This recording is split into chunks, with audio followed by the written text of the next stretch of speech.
Alright, guys. I gotta get me a face cam, bro, or something, so I can be legit.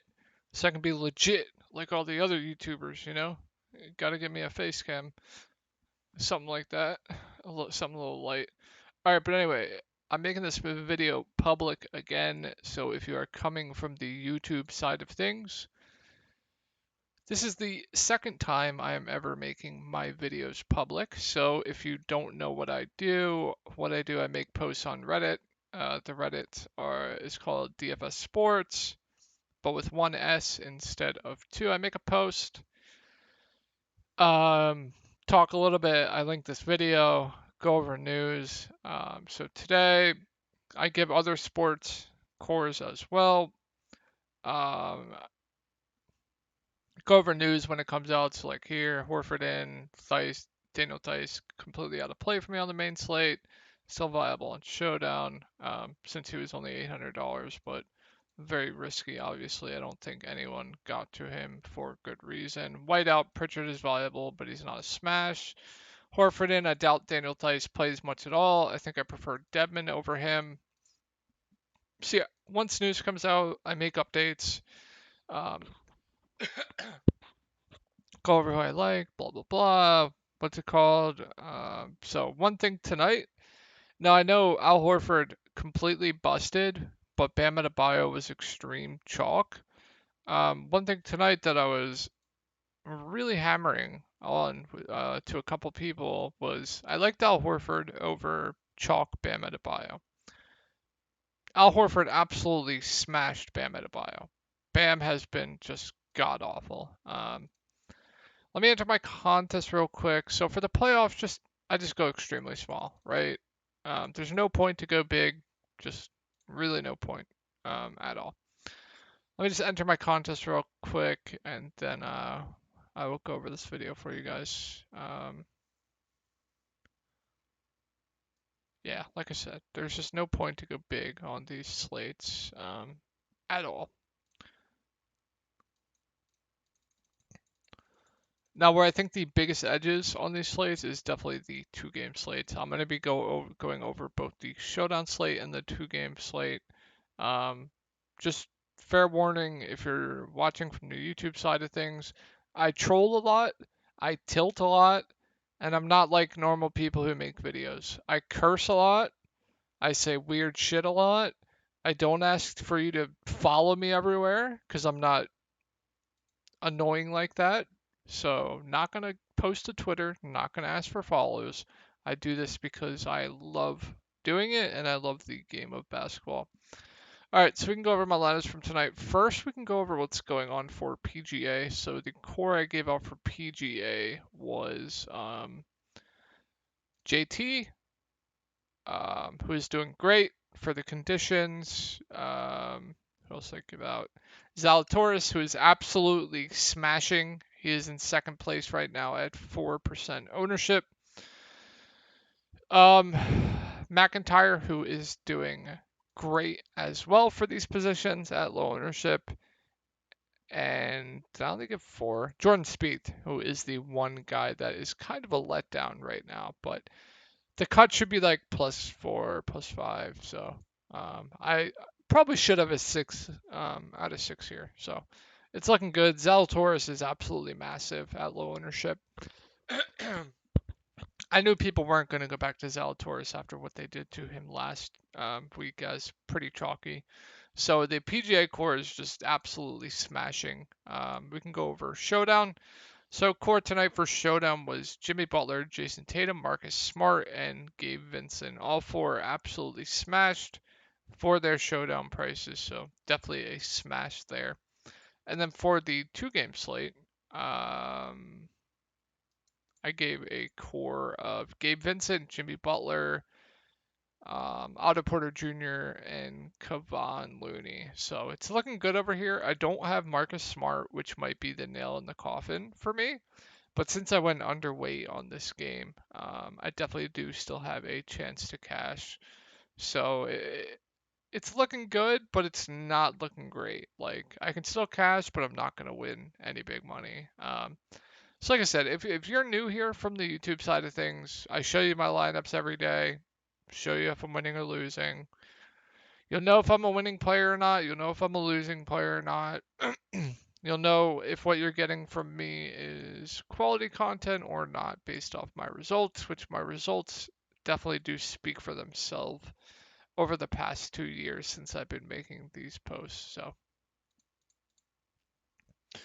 yeah, I think I started with like $300. I withdrew like right when I started making these videos, and in like a year and a half, I'm already close to 20K playing $100 single entries. So doing pretty good, doing pretty good. All right, we'll go over the Showdown Slate first. So I'm going to go over this one pretty quick since most everyone I think is more interested in the two-game slates, but we'll go over this pretty quickly. So Dallas at Golden State. Golden State is fourth in pace in the playoffs and sixth in defensive rating in the playoffs. I don't know why I always have to cough when I make these videos, but like I said, if you're here from YouTube, I am not professional at all. I do a lot of weird shit. I curse a lot and I tilt a lot, so just be careful.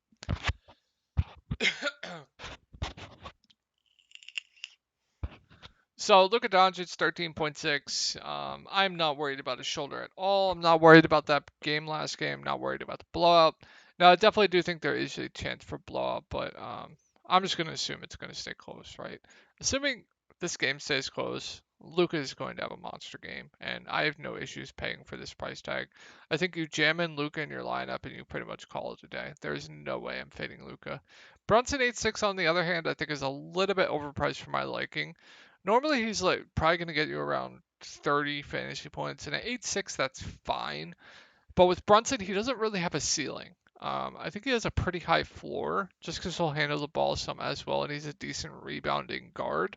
But outside of that, I really don't think he has a ceiling. Well, I think he's a fine option. I definitely think there are guys on the Golden State side of the showdown that definitely do look about a lot better. So I'm a little bit worried about Brunson's ceiling at that price tag, but I think he's still playable. Dinwiddie at 6.8 is completely overpriced. He's only gonna play 20 minutes if this game stays close. Maybe he'll get extended if he's playing extremely well, but if the game stays close, he's probably playing around 20 minutes. And 6.8 is overpriced for my liking. Now, this is kind of the sweet spot where I think we want to be living in with the value. So Dorian Finney-Smith at 6.6, I think is actually pretty solid. You know, he's basically going to play 40 plus minutes. He's a good rebounder, good defender, can shoot corner threes as well. So I think Dorian Finney-Smith definitely makes for a solid option at 6.6. I think Reggie Bullock is too cheap as well. I think both of these guys make for pretty good options. The reason why I say these guys make for good options on this showdown slate is because they're not going to leave the court. We have seen in games where these guys play, they play up to 44 minutes when the games stay close. They just haven't been in games where the games stay close. So yeah, he's basically not going to leave the court. He's going to be a low usage guy when he's on the court, but with how much he's playing, his floor is extremely high, and he definitely has a ceiling if he's hitting a shot. So I think both the mid-range guys in Dorian Finney-Smith and Bullock both look good here, and I think Kleba looks pretty good as well. I'm expecting 25 to 30 minutes from him as long as he can stay out of foul trouble. Guy that can also hit some threes, pretty good rebounder as well. 4.6 is definitely way too cheap for Kleber here. I think he makes for a pretty good value play at that price tag. Dwight Powell, if you want to take a shot on him for tournaments, I guess it's fine. He'll probably only play around 10 minutes, but I definitely don't think we need to do it on this slate. And then let's go over the Golden State side. So Dallas is 13th in pace in the playoffs, and they are 7th in defensive rating in the playoffs. So I think what we want to do here with the value on this slate, there's actually decent value. So I think it's pretty easy to jam in Luka and Steph. So I think that might be the way I want to do it, but I'm not sure yet. But obviously, you know, Steph was phenomenal last game in 30 minutes. His peripherals have really been up as well. So yeah, 11.4 for Steph does seem a little bit too cheap. So I definitely think Steph is a good option at that price tag. Klay Thompson 9.2 is a little bit overpriced for me, only being about $1,000 or $1,500 cheaper than Steph Curry. Definitely makes me just want to get to Steph. But Klay definitely does have a ceiling if he's hitting his shots. He's actually been a really good rebounder the past couple weeks, which like he's not the worst rebounder, but he's been averaging like 8, 7, 9. Definitely not expecting that to continue. So at 9.2, I think he's fine, but definitely not going to go out of my way to play him. I definitely do prefer Draymond Green for $1,000 cheaper, right? Probably going to play close to 35 minutes. A guy that can stuff the stat sheet as well. Obviously, he's a really good defender. I think the matchup for him with Dallas is definitely a plus for him as well. Should be able to eat on the glass too. So I think Draymond at 8.2 definitely looks pretty good. Jordan Poole 8K, definitely do prefer Draymond Green, but if you want to get a little bit different in tournaments, I don't hate Jordan Poole as a contrarian option, but I definitely do prefer Draymond Green. And Andrew Wiggins, I think, looks really good as well. He should be above 8K. With no Gary Payton, he's their best perimeter defender, so he's going to continue to play 40 plus minutes as long as the game stays close.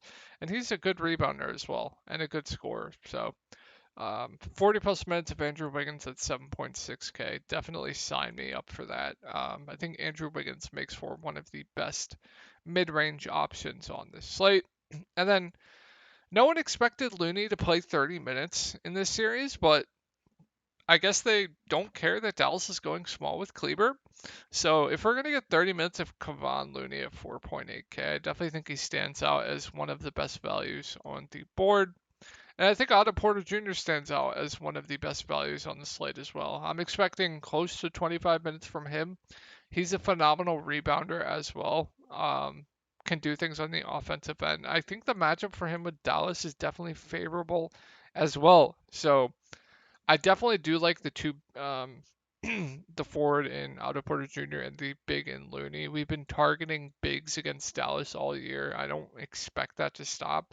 Dallas is terrible against opposing bigs, so I think Looney and Otto Porter Jr. on this slate both look like really good value plays.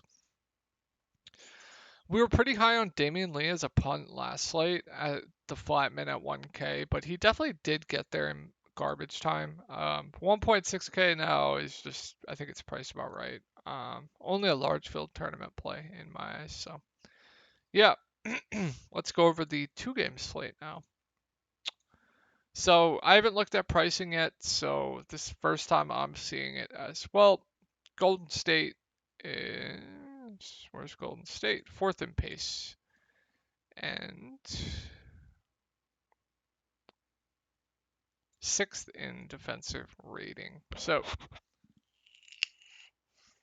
like I said, I don't care about Luka's shoulder. I don't care about the blowout. I don't care about this performance.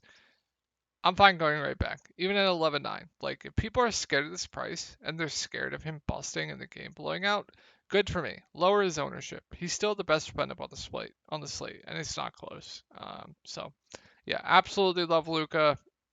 Brunson 7K seems priced appropriately to me. Like I said on the Showdown Slate, I don't really think he has a ceiling at this price tag, but I still think he's a safe play. He's not going to kill you, but he's probably not going to win you a tournament. So just a contrarian option for me. Dinwiddie 5.2, definitely not going to go there when you have Dorian Finney-Smith and Reggie Bullock for cheaper. Same thing as the Showdown Slate. Dorian Finney-Smith, Reggie Bullock both make for really good plays in the mid-range on this slate. They're both just not going to leave the court. And they're going to be listen, with Golden State targeting all their defensive attention to Luka Doncic, Dorian Finney-Smith and Reggie Bullock are going to have open looks. So it's up to them to hit their shots, but both can definitely do peripheral stats to help them get there as well.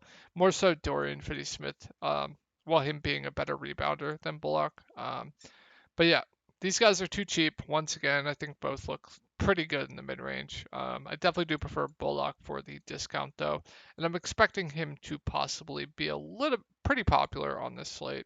And I think Maxi Kleber at 4.1K is just too cheap. I don't know why the price went down. With him playing around 25 minutes and with him actually being a pretty good point per minute guy and being a good rebounder as well and a good shooter, he's just too cheap. So Kleber really good value on this slate. Now, I definitely do prefer the value on Golden State, but I think Kleber might be a little bit lower owned than he should be since we have the value on Golden State and Miami. So I definitely do like Kleber as a contrarian value play on this slate. I'm expecting him to be pretty low owned, but he's just too cheap. Um, Definitely a lot to like with Dallas here. So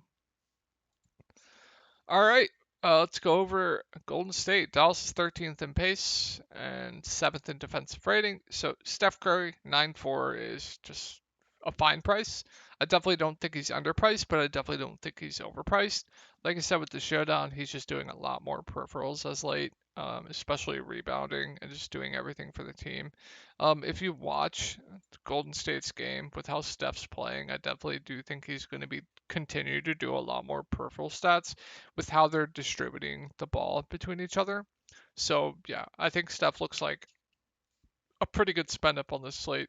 My guess will be pretty low too. Clay Thompson 7.5, just a contrarian option to me when you have Jordan Poole and Draymond Green and Wiggins for cheaper. But like I said, still has a ceiling, but just a contrarian option for me. And then I like these three mid-range guys. Draymond Green, Jordan Poole, Andrew Wiggins, I think all look good. Andrew Wiggins is definitely my favorite just because he's going to be playing 40 plus minutes and he can stuff the stat sheet too. Obviously, we know Andrew Wiggins is a good defender, can give you blocks and steals too. So I think Andrew Wiggins looks really, really good in the mid-range.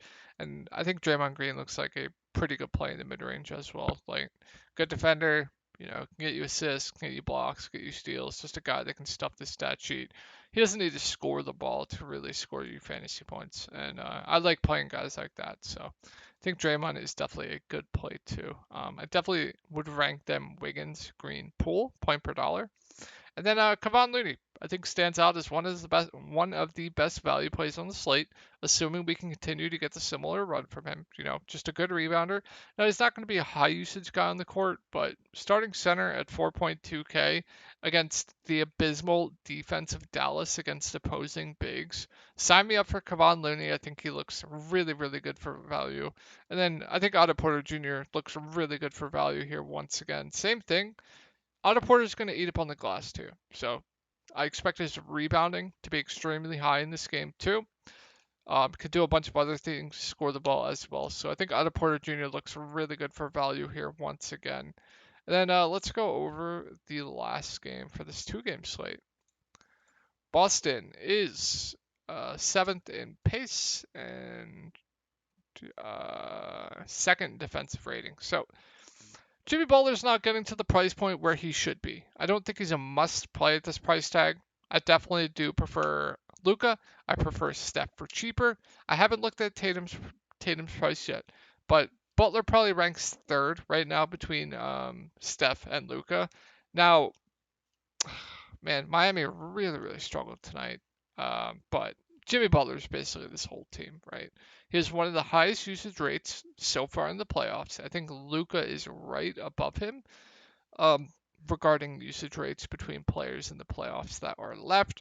But he's got to do everything for the team, right? I'm expecting Kyle Lowry to continue to be out as well. So the floor plus ceiling with him is just still insane. So I think Butler's solid, but point per dollar, I definitely do prefer Luka. Definitely do prefer Steph. And then I'll take a look at what Tatum's price is on the other side of this game. I keep saying Bam Adebayo is just not going to do anything in this matchup. Like, Boston lives and dies by the paint. They're not going to let Bam get in the paint. They're not going to let him score. They're not going to let him rebound. So, Bam is just a contrarian play for me. And really hard to get to him right now in this matchup. I'm going to continue to fade Struss. I still think he's fish food, even though he's playing well. Just the price point. Don't think he has a ceiling at this price point. So, I'm going to continue to fade. If he burns me, so be it. Tyler Herro was extreme chalk tonight, and for good reason, but Miami just got blown the fuck out. Um, Assuming the game stays close, I'm expecting around 30 minutes from him. Obviously, we know Tyler Herro is a pretty good scorer, with them being extremely, extremely focusing their attention on Jimmy Butler. I definitely think the matchup definitely favors Tyler Herro. He just needs to hit his shots, right? Tyler Herro has shot terribly for the last like 2 weeks. So we could see this big blow up game from Tyler Hero next. I definitely do like him at 5.6K. I don't care that he busted tonight. I'm fine going right back to him. Oladipo, not going to get to him, especially at that price. Got to keep an eye on the Tucker news. So if Tucker is out, then we can consider Oladipo. Excuse me, let me cough. Tucker's out, then we can consider Oladipo, and then we're just gonna have to monitor the starting lineup. But I would assume Caleb Martin would definitely benefit from that as well. But we'll just have to wait for the starting lineup for that, and keep an eye on it. But my guess is he'll be back, so I don't think there is much stress in going over it. Um, Gabe Vincent, assuming Lowry's out, once again, probably one of the best, if not the best value on the slate. Assuming the game says close, should play 30 plus minutes. Should handle the ball some as well. And then with them, like I said, being extremely focusing their attention on Butler. Gabe Vincent's going to have open looks too. So I think Gabe Vincent looks great here once again for value. And then let's go over Boston. Oh, I forgot to mention Dedmon. So if you want to go to Dedmon at the Flatman, I definitely don't hate it. I definitely think it's viable. He'll play the backup five, probably play around 10 minutes. He'll be productive when he's on the court as well. So I definitely don't hate Dedmon as a punt play. I feel like I'm losing my voice here, guys. Miami is 12th in pace and 4th in defensive rating. So Tatum 10-2. Okay. Now Tatum and Butler are the same price. Maybe I give a small lean to Butler. So if I had to rank the spend ups on the slate, Luka 1, Steph 2, Butler 3, Tatum 4, but you could definitely switch Tatum and Butler. I think Jaylen Brown is definitely easier to get to between the two, just because he has shooting guard and he has shooting guard eligibility. But I'm not going to go out of my way to play Tatum or Brown. I'm just not. I'm probably jamming in Luka. I'm probably jamming in Steph, and then I'll probably get to like one of Jaylen Brown or Tatum with all the value on the slate. I definitely do prefer Jaylen Brown.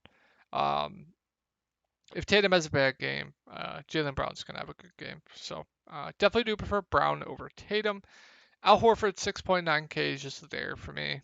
Fine if you land on him as a last man in, but I do prefer him over Bam if you were to ask me again. And then Marcus Smart, be careful here, guys. Tonight was an extremely outlier game from him. Be careful here. 6.7K is an appropriate price tag for Marcus Smart on a main slate. So this is just going to be an ownership thing, right? If he's going to be extremely popular, I'm going to fade Marcus Smart. If he's going to be unowned, then I'll definitely have interest. But after tonight's game, I definitely think he's going to be a popular play. But 6.7K for Marcus Smart is definitely appropriate. Might be $100 too expensive. Robert Williams 6K. I have no interest at this price tag with Al Horford back. Just with Al Horford back, the floor is just not there with him. His rebounding goes down as well. Offensively, too, his usage goes down too. So I have no interest in Robert Williams at that price tag. Grant Williams is appropriately priced. I just don't think he has a ceiling at this price tag, but he's going to get open looks. I'm fine with it if you land on him as a last man in. Peyton Pritchard will probably play around 20 minutes. 4.8K does seem a little bit pricey with him, assuming Derek White is going to continue to be out. If Derek White's in, I wouldn't even consider it. And then Daniel Tice is out of play with Al Horford back.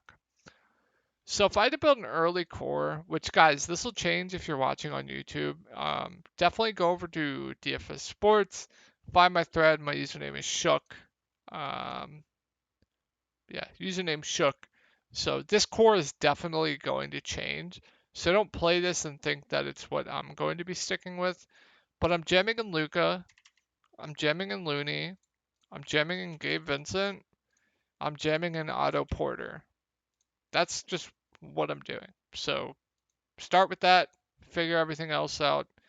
Hope you guys had a good night tonight. And if you're watching on the YouTube side of things, definitely come over to our subreddit, talk with us. You'll figure out who I'm playing. I give out cores for NASCAR. I give out cores for NBA, USFL. I do a bunch of things. So yeah, come chat it up over there, and I'll talk to you guys tomorrow.